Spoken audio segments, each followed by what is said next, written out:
Welcome. I'm Hubert Kozak of the Burbank Library staff. Our guests tonight are Edafe Okporo, who has written the recently published book, Asylum, a memoir and manifesto, and Ari Shah, a senior fellow and the director of international programs at the Williams Institute of UCLA Law School. Edafe has a powerful personal story, and Ari is uniquely knowledgeable about the general data and policy issues that relate to tonight's topic.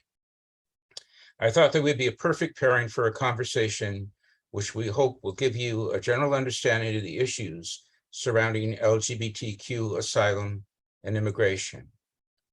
Our conversation should last 45 minutes to an hour. The chat isn't on, but we encourage you to submit questions throughout the program, and our guest will try to address them at relevant points in the conversation. It was Edafe who pointed out to me that the day we chose for this event happened to be National Coming Out Day, something to celebrate in many places in the world, but also a reminder that there remain many countries in which identifying as LGBTQ is a crime. The theme of our month-long series of programs for Burbank Reads is community and belonging. It is an invitation to consider how a community is built and how we come to feel welcome there and that we belong, what makes it feel like home to us. In a time of growing national division, it seems that we tend to define our communities in opposition to others rather than by inclusion and our more noble ideals and aspirations. When such a frame of mind takes hold, it seems that perversely, our sense of belonging to that community grows in proportion to the degree we have excluded others. We seem to have lost a sense anymore, or even the pretense, that we are welcoming as a nation. We have become a collection of states and municipalities and communities that put those we wish to exclude on a plane to be deposited elsewhere, or a hand of welcome or refuge might be extended by others if they're so inclined. Among the reasons we exclude people from our communities are race, because they're immigrants, and because of their sexual orientation. It might be difficult to find a community in which you feel at home because of your race, or because of your status as an immigrant, or because of your sexual orientation. But what if you check all of the boxes?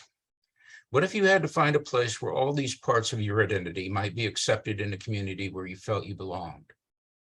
This is the story we're going to explore tonight, and not because of the degree of difficulty it poses, which it certainly does, but because of what tells us about the character of all prejudice and exclusion, and also for what it has to tell us about the nature of community.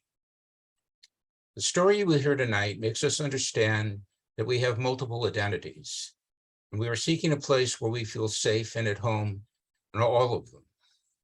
In that search, we often find ourselves inhabiting a number of communities at the same time, including the ones we had to leave behind. Edafe Okporo's story tells us that community is not so much a place you find as a place you build with others. It is not so much a location, a place or thing, as a set of sustained relationships. A community is defined by the scope of people and ideas we include, but the nature of a community is also determined by the sense its members share about how they should go about discussing and accommodating their differences. Above all, this is a story about how community is something that is realized through your action and your participation by what you contribute to it. Ari Shah is a senior fellow and director of international programs at the Williams Institute. He was previously on the senior staff at Columbia World Projects and has worked on human rights, global governance, and LGBTI issues for Open Society Foundations, the Gill Foundation, and the Council on Foreign Relations, as well as the United Nations Association of the USA, among others. A former Fulbright scholar, he holds a PhD in political science from Northwestern University and a Master's of Science in International Relations from the London School of Economics and Political Science. Edafe Okporo was born in Warri, Nigeria. He migrated to the United States in 2016 as an asylum seeker and is now a refugee of the United States. Edafe is a global gay rights activist, the founder of Refuge America, and one of the country's most visible voices on the issue of displacement. He leads an organization with a vision to provide a welcoming place for displaced LGBTQ people. He's a graduate of Enugu State University and the Stern School of Business at NYU. He is the author of Asylum, a memoir and manifesto, a book that critics have called powerful, honest, and deeply moving, and have praised for the light it sheds on the challenges facing LGBTQ people when they seek refuge in America. We are so fortunate to have both of them as our guests tonight. And now I'm going to turn things over to Ari and Edafe.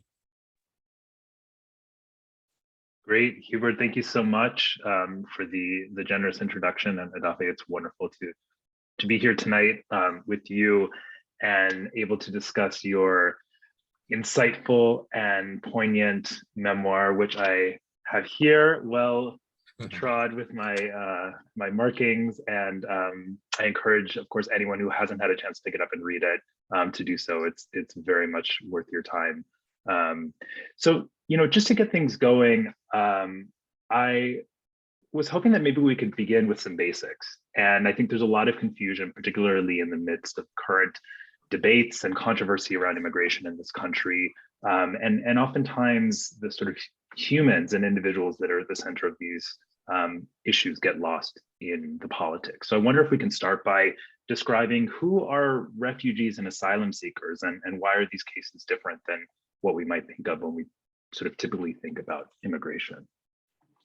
Thank you very much. I'm grateful to be in your presence, and the work you guys do is one of the best when it comes to like research and human story in trying to solve LGBTQ migration.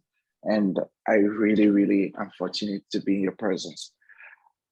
When I was writing the book, I wrote in my proposal an introductory blurb into the distinction between a refugee and an asylum seeker.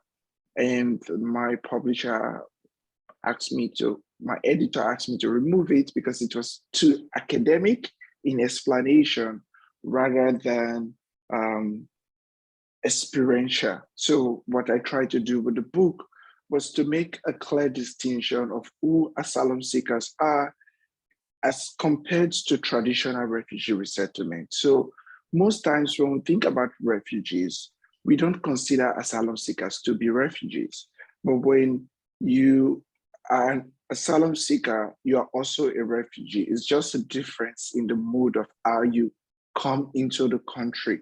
It's like your mode of transportation. Quote unquote, the Refugee Convention document gives a provision that if you are fleeing persecution based on war, membership of a particular social group, political opinion, you will qualify for a refugee status. Then when you leave your country and you move into another country, you become a refugee at that point. But the asylum seeker has to get to the border of the country where they want to seek protection from to ask for asylum. So I came into the US as an asylum seeker, but I became a refugee when I was granted the documentation to live in the United States. So the basic distinction, I would say, is the mode in which you transport to the country where you want to seek protection from.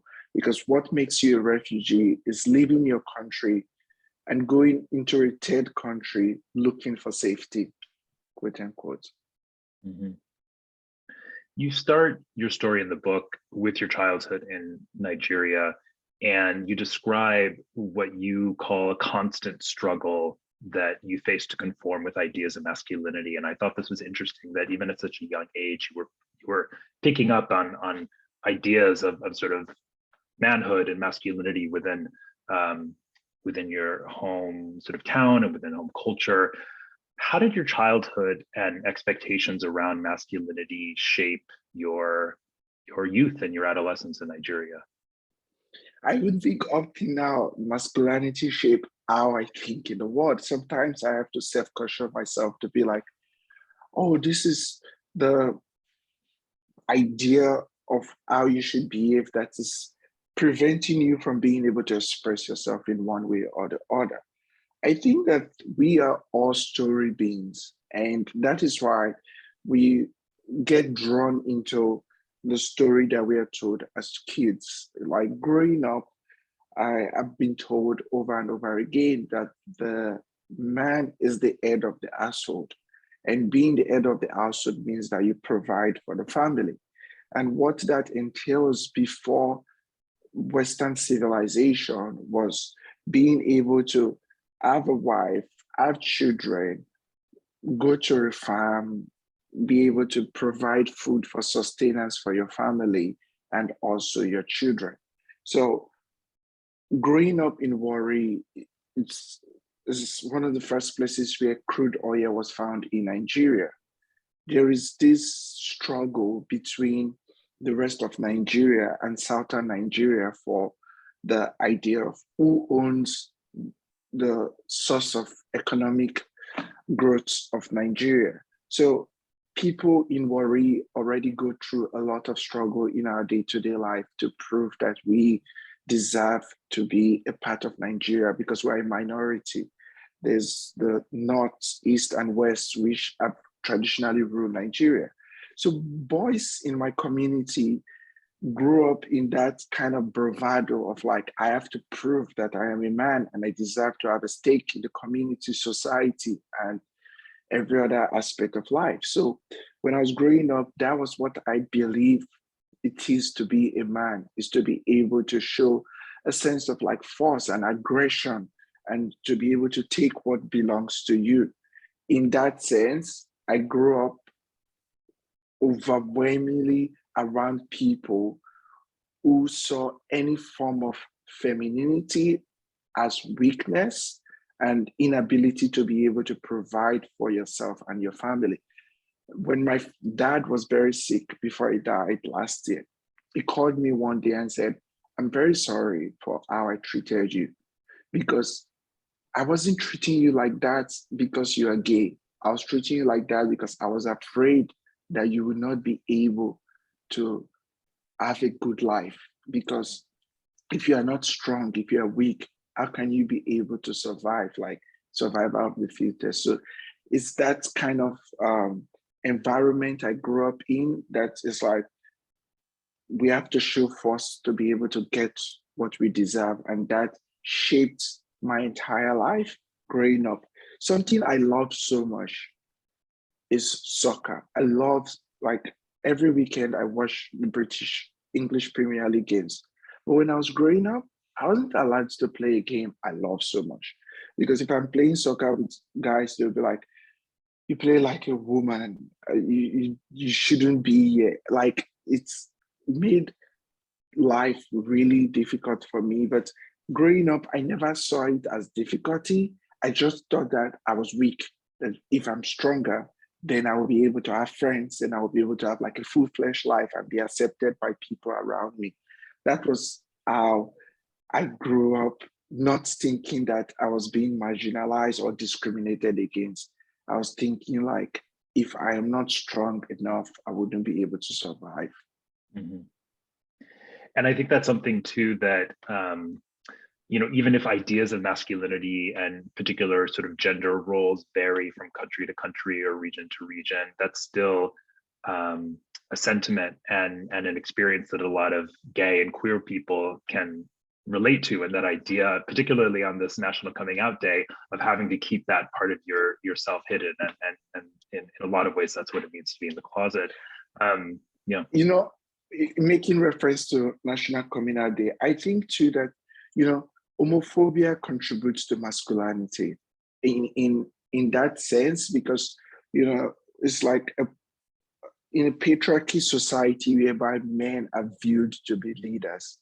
If you show any form of behaviors that do not portray this masculine behaviors that have dominated society for far too long, you're not seen as like a leader or somebody that can be in a reputable position. And I think that that is what contributes to the idea that gay people behave like sissy, and they don't deserve to be in that room whereby men are trying to do men stuff. So that gender role bleed into other areas of our life. Mhm.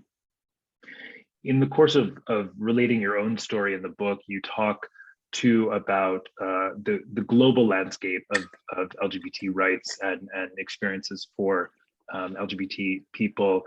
Folks may not know that in nearly 70 countries, it remains illegal to be gay, or consensual same-sex relations are criminalized. I think in something like 13 countries, gay people can face the death penalty for violating the law. It must have been really difficult to make the decision to leave everything behind, including your family and friends, and seek asylum in the US. Can you walk us through what kinds of conditions and circumstances you were facing in Nigeria, and why you ultimately made the decision that you did? You know, in hindsight, I would say that it wasn't a difficult decision for me, because it was between leaving and like dying. So I had no option. If I wanted to leave, I had to leave Nigeria. And when I was coming to America, I would go back to the conditions that led me to come here. When I was coming to America, I was thinking that I would be able to leave those struggles behind. But recently, I think last week or so, I was speaking to somebody and I said, do you know, after so many years of being out as a gay person, I think it's even harder for me now than when I just came out, because I came out with the naivety of like, I am being stifled. I want to be free. Now it's like I have seen that perception of what freedom is, and it's not all that free to be a gay person that is out as I had hoped then. Because when I was younger, I lived in a predominantly homophobic society. So there was no examples of what it's like to be a gay person. So I was living in a prison of a sort. I was like in a prison. So I was living in fear of like, if people know I am gay, especially my family members, what would that do to my access to education? Will I be able to get a job? What would life look like for me? Those were the things that were running through my mind. So I was in college. I became a pastor. I felt like becoming a pastor might prevent me from getting to answer questions of like, when are you getting married? Where's your girlfriend? All those kind of questions. Because I was like, if I pray very hard, maybe God will change me from being a gay person to a straight person. Because I didn't want to face all the things I have seen gay people face, like in reality. But when I came out, it was to my grandmother.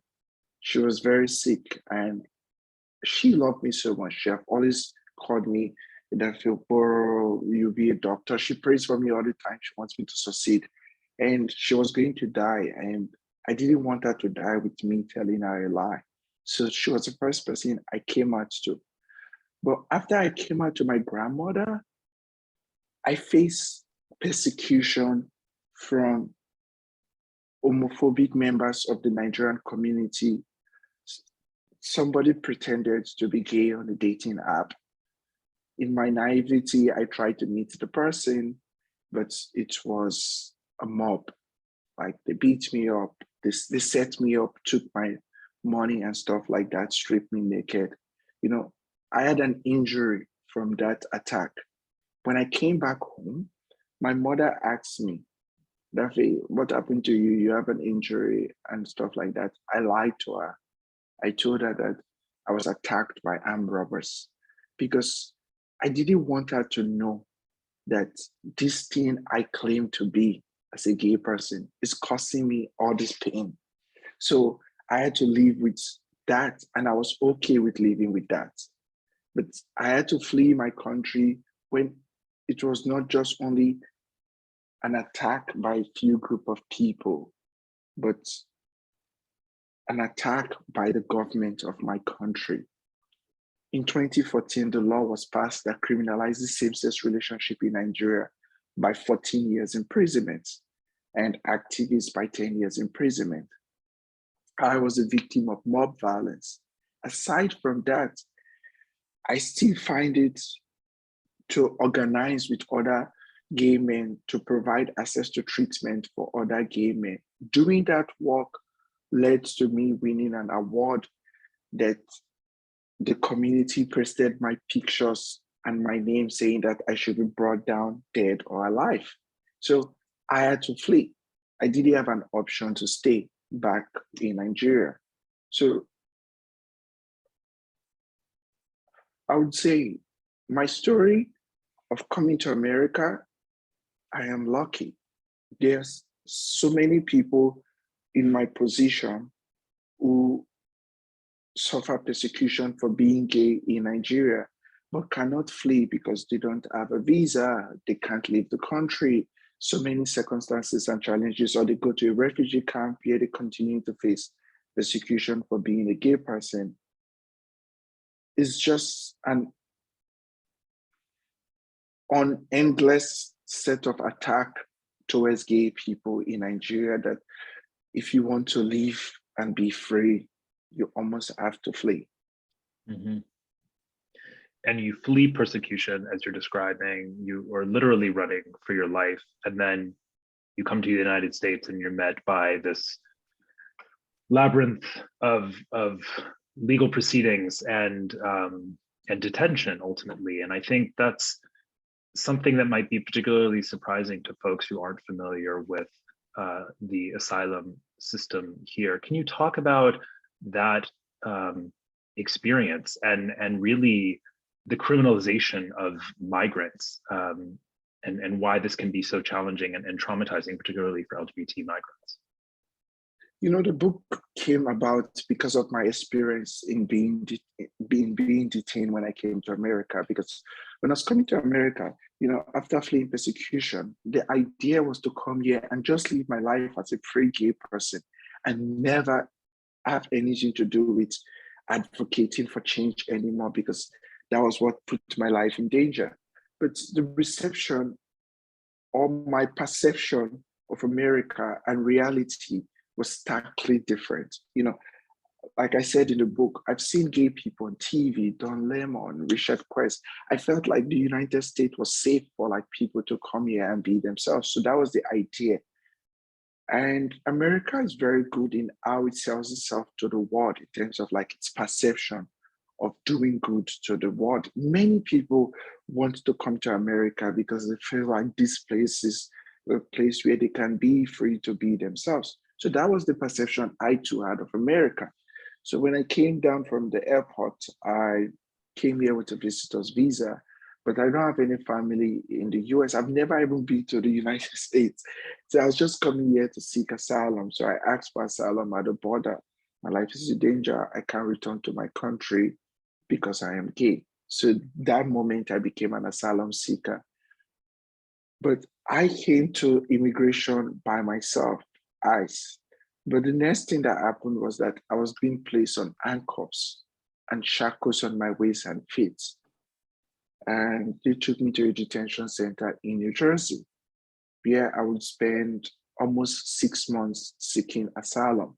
So that was the surprising part about it. So according to the US immigration system, when you come into a detention center, it's supposed to be a temporary hold. Then you will do the credible fear interview, which determine your claim for asylum is credible or not. After the credible fear interview, you're supposed to be given a bond or a bail to go into the US, then seek asylum. But now the detention center holds you for the period of time when you're seeking asylum. Some people stay in the detention center for almost 18 months. Detention is a form of torture. Many people are fleeing detention from their countries, coming to America to seek asylum. Then we are being detained here again. And this is what happens when you are being detained. You are not given access to a therapist.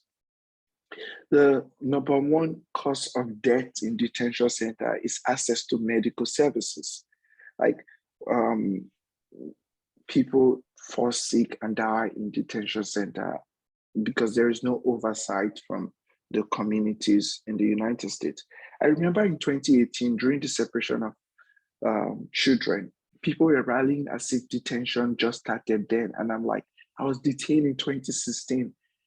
The conditions were even dire and worse at that time.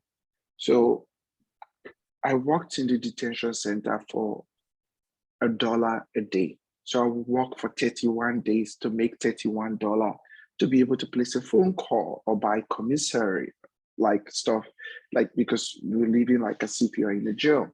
So the Elizabeth Detention Center where I was kept is even ridiculous because it's an old warehouse that they convert into this detention center. And that was where I thought about the idea of becoming an activist to end private prisons in America. Luckily, California as a state is making a lot of progress in terms of using detention center, private prisons to detain immigrants. By 2028, the state of California will be breaking their relationship with private prisons. But I just want to make this clear, in case you have not read the book.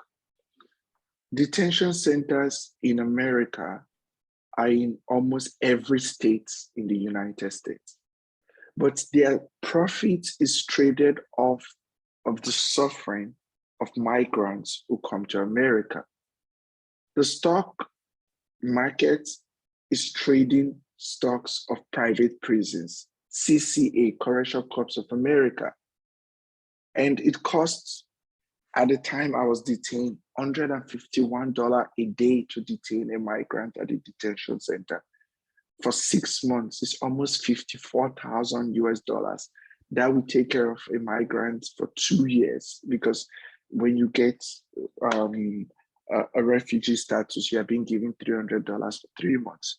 So the system is meant to deter, punish, and deter migrants from coming to America, because the experience is supposed to make you feel like you are less than a human being and say, I am no longer going to endure this, and we go back to a place I came back from. So imagine, I came to the US because I'm fleeing persecution and being scrutinized and re-traumatized in this space. I could have taken the option and say, I will go back to Nigeria and die in Nigeria. But because home was no longer safe for me, I had to endure that process. So when people say sometimes that people come to America because they want a better life, yes. But sometimes it's just that we can't even imagine what life would look like for us back in our own country. So we stick through the rigorous process of a jail-like system to be able to make a life for ourselves in this country. And I think what many folks may not understand, or at least perceive, is this presumption that because someone is in a detention facility that they must have been convicted of a crime. But in fact, as you're describing, you were there exercising a right under both US and international law to apply for asylum, and nevertheless were still criminalized and forced into this prison, essentially. And even though the data that we have is somewhat limited in terms of the general population of LGBT refugees and asylum seekers, we know from other research that LGBT people who are in prisons or who are incarcerated disproportionately are subject to violence and discrimination, either by other inmates or by law enforcement. And so it's likely that these conditions, and as we hear from reports from folks who experience this detention, that they face similar circumstances. So not only is it detention having not been convicted of a crime, but actually subjecting people to even further violence. Like you saw in the book, I chronicled the use of detention from Reagan administration up to the current day, because a lot of people think that detention was like Trump administration, and that is not true. The Obama administration, Clinton administration, they all, George W. Bush, they all use detention as a system of like deterring migrants from coming to America, but it's mostly Black and brown migrants. It's after the Cuban and Asian migrant crisis.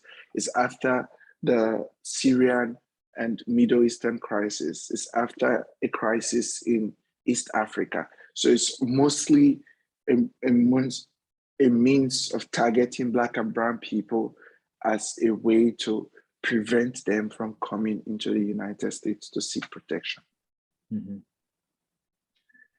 Even once you're able to leave detention, once you're granted asylum, you learn quickly that there are few supports in place to help you and other asylees in the United States. And you talk about, there's a line that really stuck with me. You say, freedom without support was empty and doesn't look like freedom. And I wonder if you can talk more about your experience leaving detention and how the failure of the government really to provide the necessary resources that refugees and asylum seekers need can really inhibit your ability to succeed in this new country. And I want to tie that to a movement. I am not a Democrat or a Republican. I can't even vote in the United States yet because I'm not a US citizen. And it's not like I'm a socialist or like a liberal or any name you can.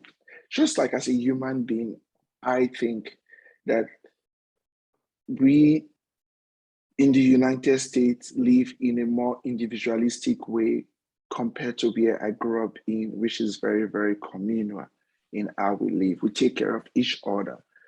And I think that that is something that stuck with me, is that when we think about these issues, we think about it in silos. Like, oh, refugees need support. But I think all Americans who are poor or suffering need support, because homelessness is an issue that a refugee face and an American face too. But if we are trying to solve homelessness for refugees, it means that we have solved for Americans, because the most marginalized people in terms of like access to housing in America are displaced people. For one simple reason, they don't have the documentation that enables them to be able to access the housing infrastructure.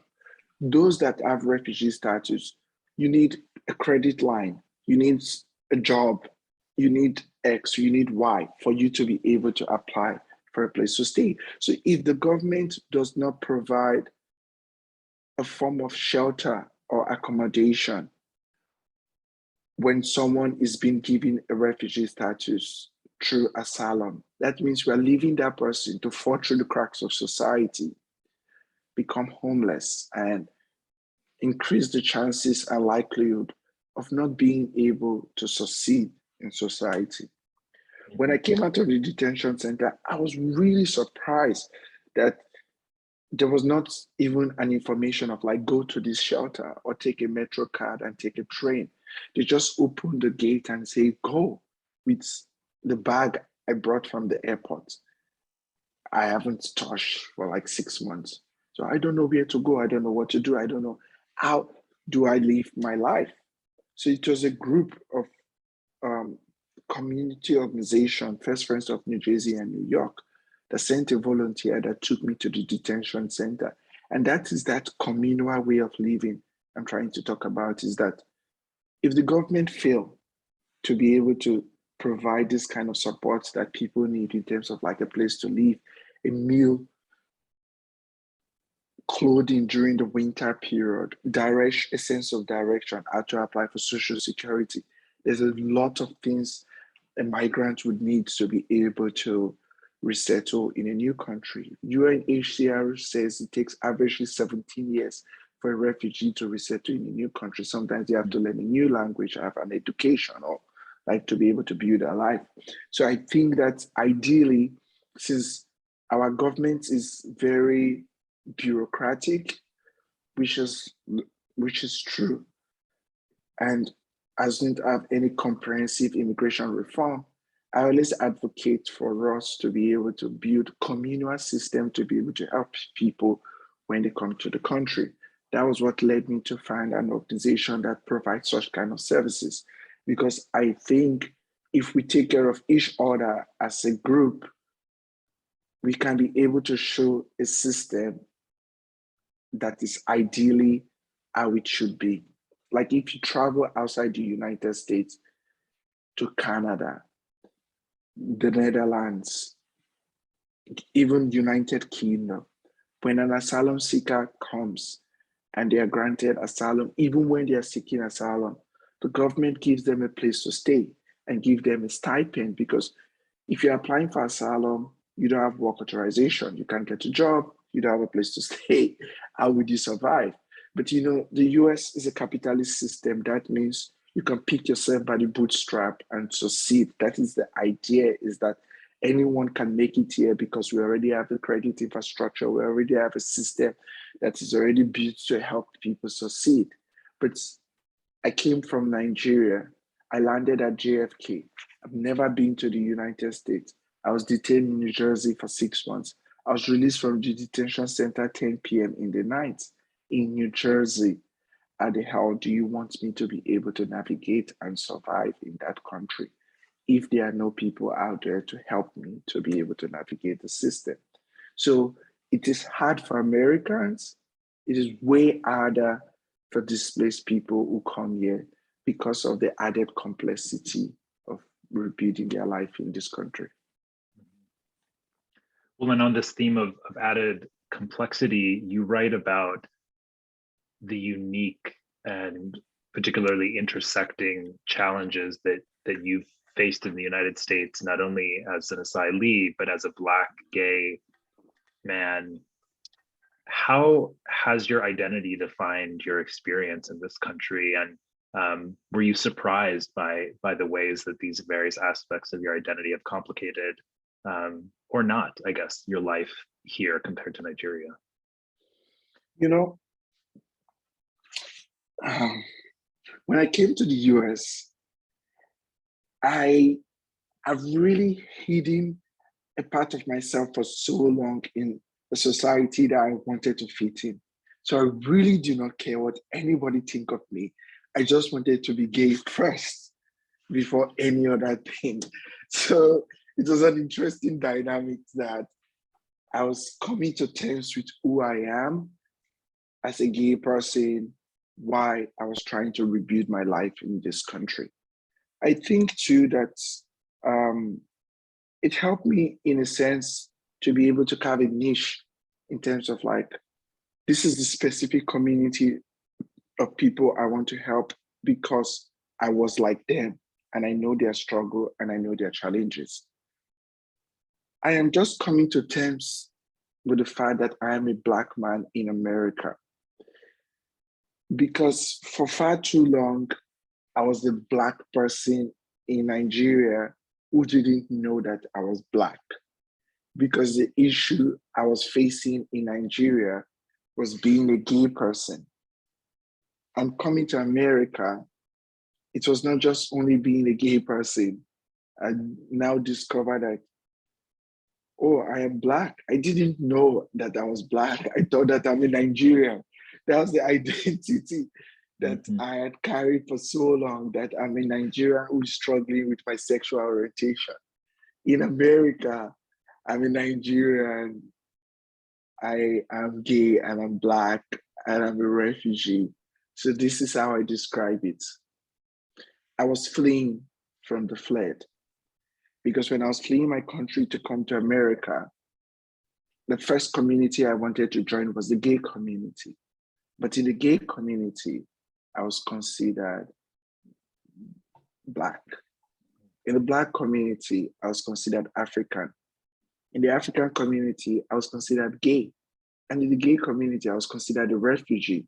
So in every communities I find myself in, I was considered other. So that started making me understand what it means to really be an other, and not just like, oh, I am 100% a Nigerian, but a few percent of Nigerians are gay, so I'm a minority in Nigeria.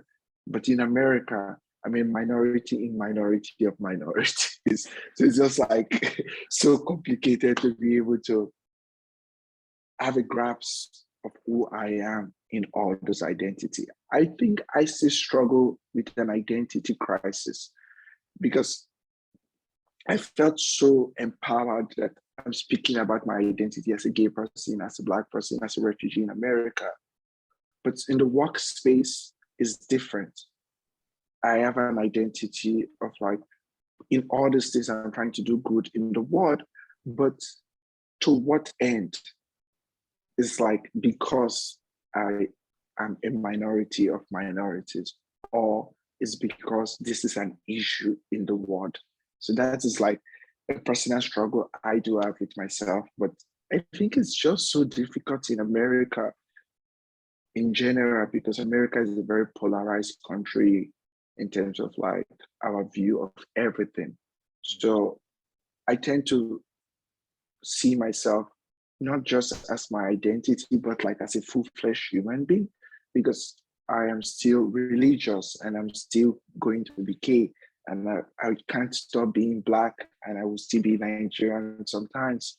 And like I have an education, I have a job, like I have all these things that makes me something to some group of people at some time. But I think I'm a full-fledged human being, and I'm just going to continue to be that full-fledged human being rather than allowing my identity to pigeonhole me into a specific group. This is one thing that I know for sure that I try not to do.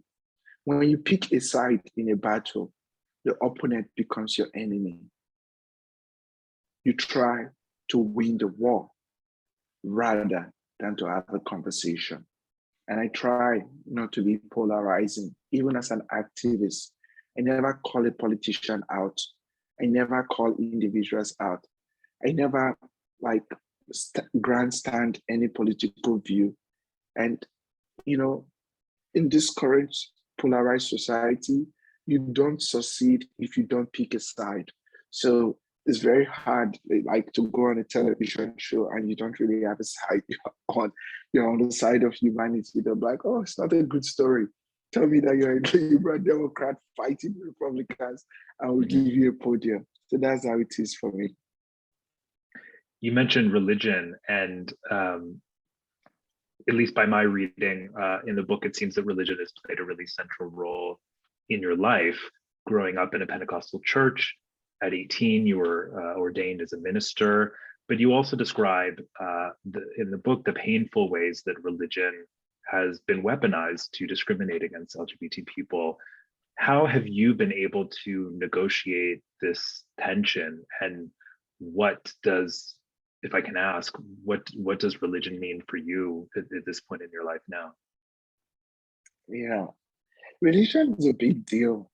You know, I grew up a very religious person. I can't stop being a religious person because, you know, it's like a ritual now rather than a belief in God or any other deity.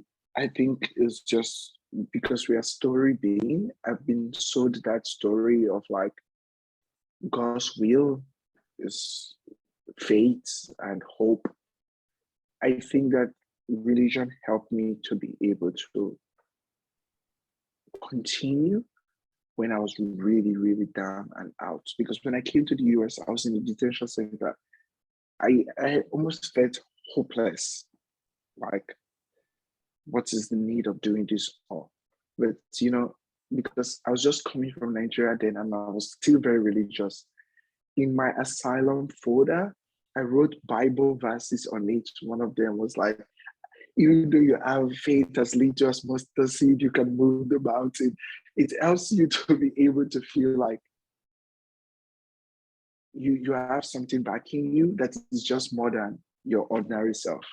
But going through therapy and talking through stuff, religion has also caused an internal tension for me because, I've come to America and I'm building a life for myself, and I feel guilt for so many people who could not come here. And it's because I'm a very religious person. It makes me feel like, oh, you're a bad person, because if you're a good person, why don't you help those people to be able to move? So that is preventing me from being able to move on. So I wrote that faith is like a central part of our lives as human beings, and people want to have a sense of identity to their faith. But it's homophobia that makes them to flee away from that sense of identity to their faith. The Abrahamic faith, Jewish, Muslim, Christian, these faiths have made it, extremists in these faiths have made it hard for people to say that, oh, I'm a Christian and I'm gay, because we see a conflict between our identity and the deity that we are serving.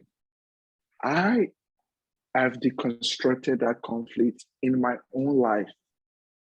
I attended Unitarian Universalist Church. I believe that Christians are good, Muslims are good, Jewish people are good. Everybody are good in their own way, because I've seen, like, I have two Jewish moms. People who took care of me, they didn't know me from Adam, but they were there for me as my friends and stuff like that. So I think that religion is good if we can take the central message, which is like we should love and share that love with one another, and also to be able to maintain that balance of like why this idea of deity is okay, but there's also free will.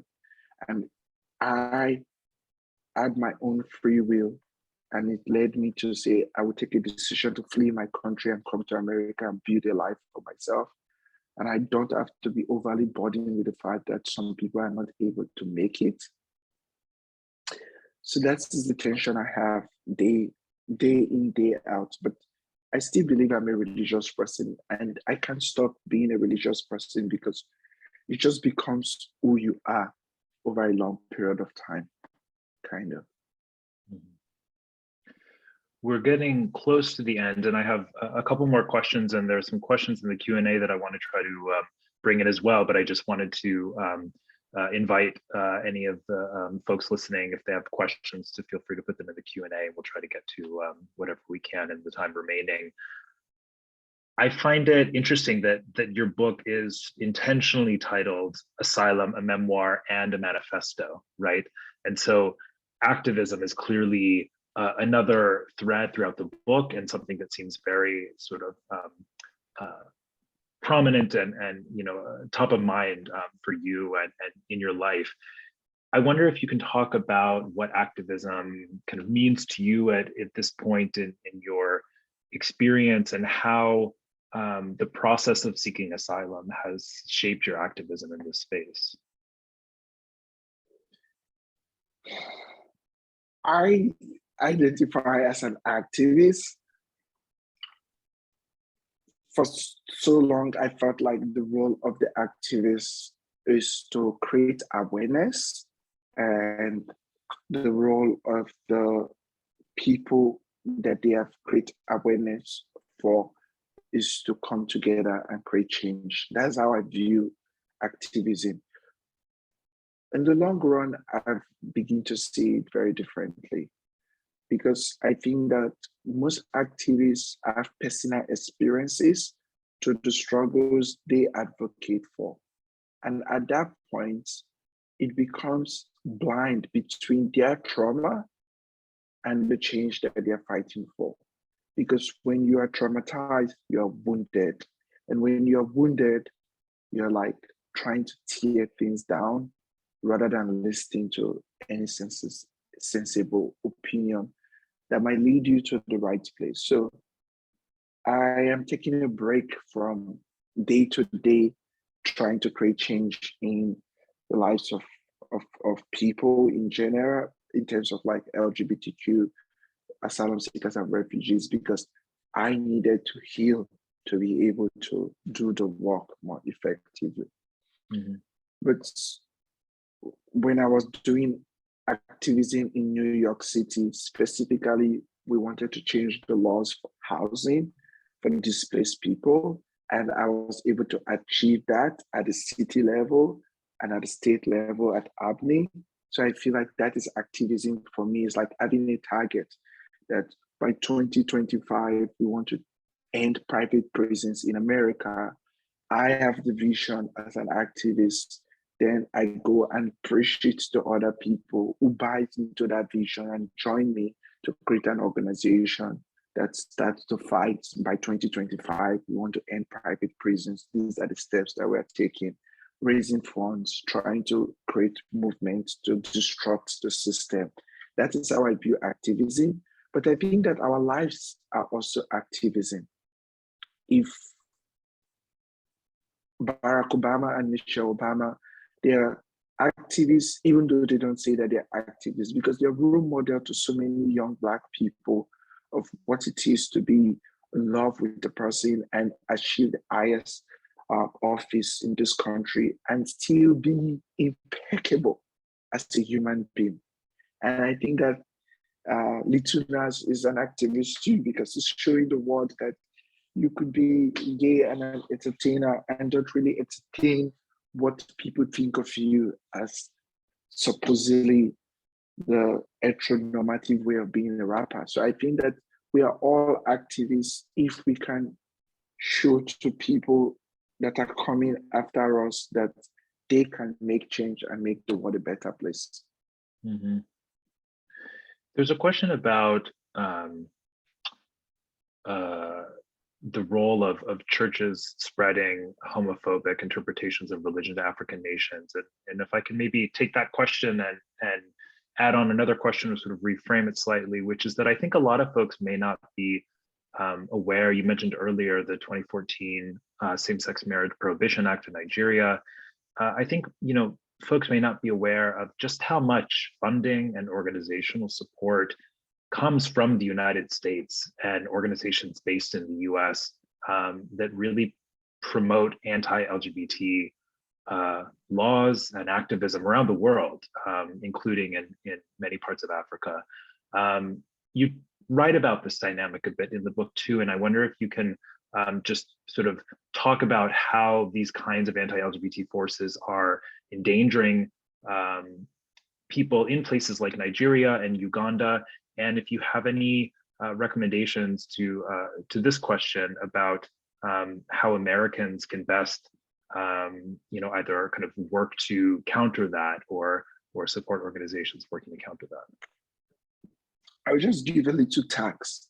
If you type on Google, the family Uganda anti-LGBTQ law, or if you type dark money evangelical anti-LGBTQ war in Africa, you see some of the organizations, because legally, to avoid liability of these organizations, I couldn't mention their name in my book, but most evangelical churches in Southern United States, which people give their tithes and their offerings to, are being used to fuel anti-LGBTQ legislation on the continent of Africa.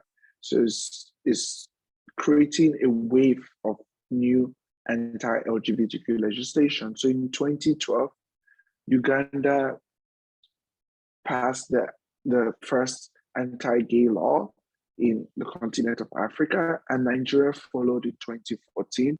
So the Uganda bill is called Kill the Gay Bills, and the Kill the Gay Bills was sponsored by evangelical churches in the United States.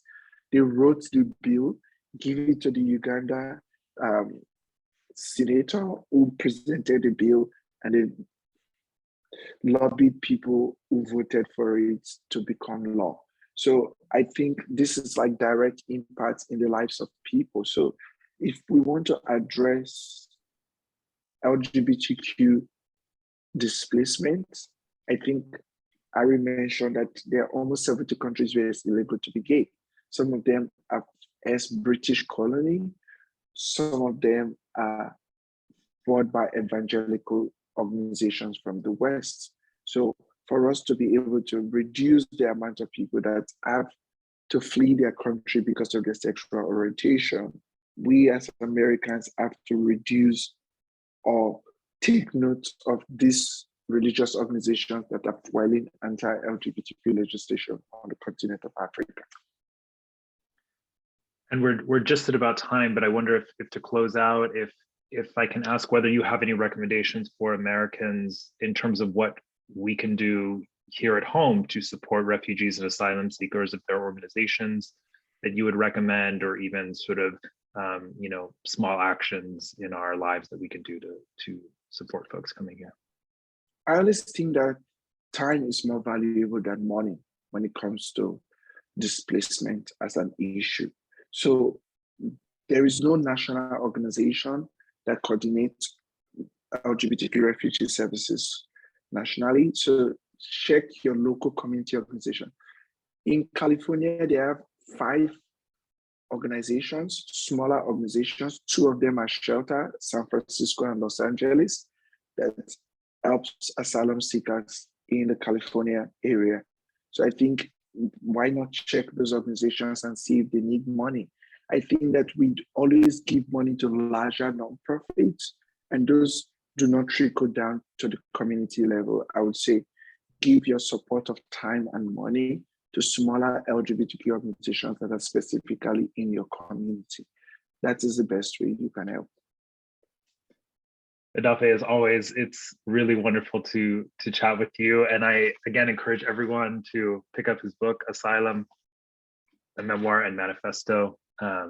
Hubert, I'll turn it back to you.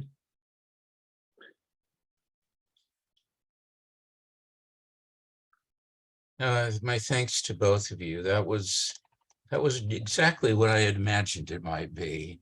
A wonderful program, and also very eloquent, very moving. I want to thank all of you who had attended tonight. It was so gratifying to see the amount of interest in this event. Really was a surprise to me. A cause of hope and an indication that the LGBT community is strong. Our thanks to the Friends of the Burbank Public Library for their support on our programming. Everyone who was here tonight and everyone who registered will get a link to the recording of this program. Please share it with those you think might have an interest. When we log out, you'll be directed to a very short survey. I promise it's very short. Your opinion matters to us a lot, and it'll help make our programming better. So please help us out. Take a few minutes to do that. Thank you to everyone involved this evening. Appreciate it all very much. Good night.